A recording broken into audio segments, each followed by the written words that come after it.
So it's now Friday.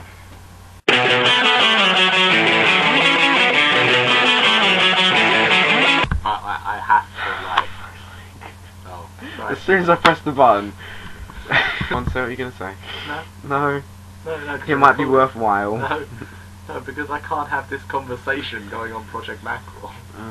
Okay. She watches Project Mackerel. I'll tell you later.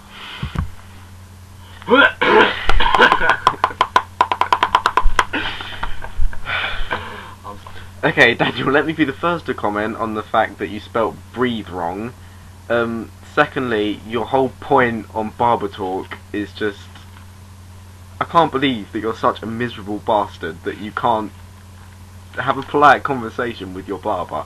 It makes his day boring to have to stand there cutting your hair while you do nothing, and he has to have some perks to the job.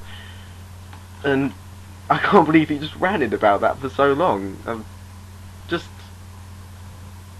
Oh, you're so miserable. And I also can't believe that you went on for ages about good night and good luck. Carla didn't actually want to know the history of the phrase. She just wanted to know why the fuck you were using it in the first place. You asked me to talk about unis a couple of weeks ago. I'm going to answer the question now, even though I said that I wouldn't, because I'm going to be the bigger man here. I got rejected from Leeds. No, that's a lie. I got rejected from Manchester and I got accepted at Leeds, and I'm now logging into Track now to see if there are any updates. And we're going to see... No updates. Still nothing from Bristol, Birmingham or Oxford Brookes. There you go, that's you done. Oh no, you're not done. Yeah, last you said that you weren't actually angry and that all those videos just pretend. But really, you were just too proud to admit that you were being petty, let's face it. On to Carla. Slumdog Millionaire, I've heard good things about it. I didn't think that it would be as good a film as you said it is, but if it's that good, then I might give it a watch. I saw Role Models the other week, and that's really funny. It's really funny. I suggest you see it if you like that kind of thing. Yeah, you and Adam both had such lame Christmases. It's so depressing. Where is the Christmas spirit? Seriously. I didn't actually care that much about Christmas, but I was just making polite conversation because I couldn't be bothered to think of a question. Your big plan about the credit crunch is... I thought it's a good one, but I don't think that people would ever have the motivation to act as a one big group together to be able to kickstart that thing. I assume it's just going to get to the point where companies die out so much that all the competition's eliminated and you've got a select few, and then that's just going to start getting the ball rolling again. But we'll just have to wait for it to dissipate itself, I think.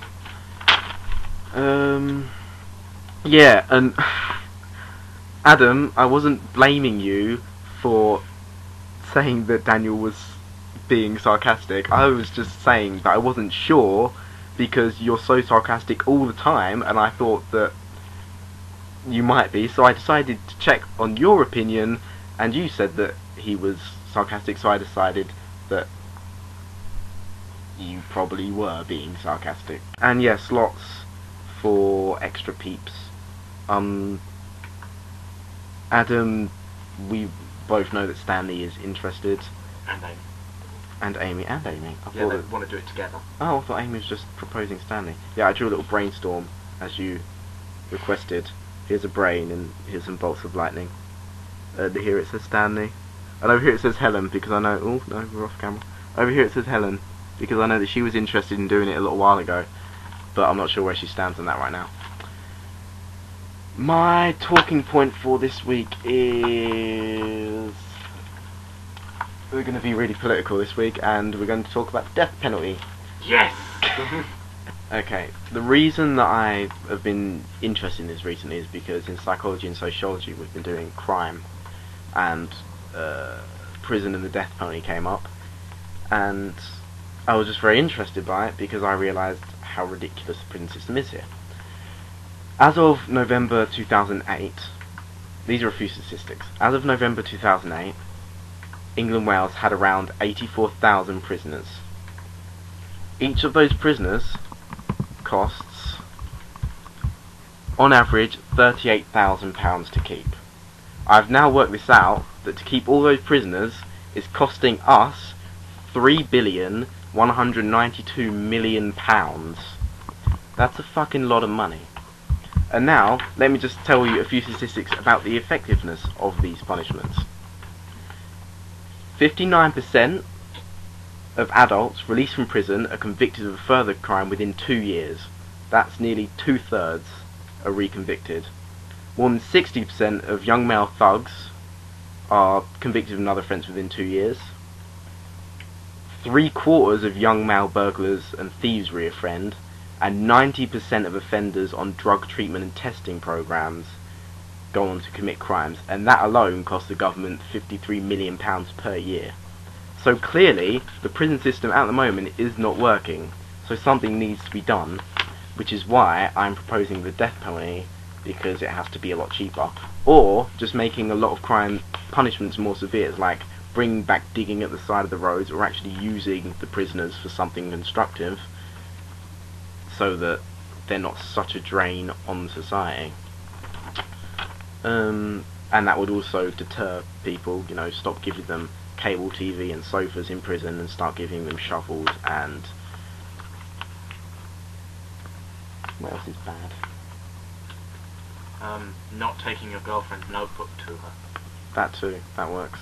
Yeah, so tell me your thoughts. Death penalty and increasing the severity of punishments. And for anyone who says that we should stop trying to kill the prisoners and start to understand them, I say that that the prisoners are the ones who should understand society, not the other way around. I'll see you all next week.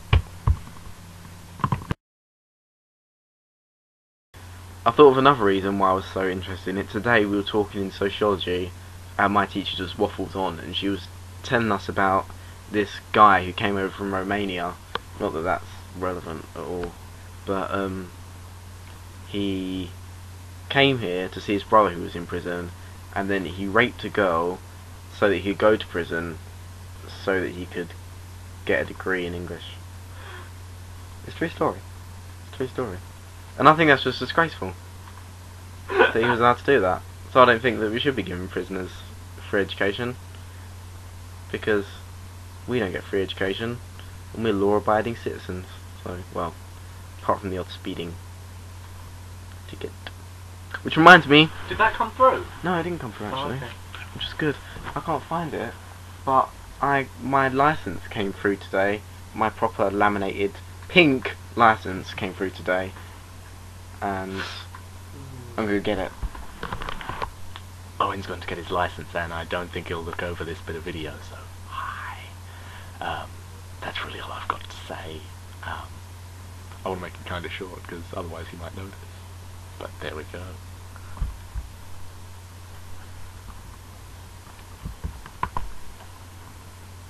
So here it is, my nice bright pink driver's license. It's not even, if it was a subtle pink, then I wouldn't be so annoyed. But it's bright pink. My provisional was green, and I much preferred that colour. I mean, blue would have been nice. Red's just a bit of, pink's just a bit of an angry, passionate colour, don't you think? You think it'd be kind of blue or something. I don't like having a pink license. Makes you feel like a woman.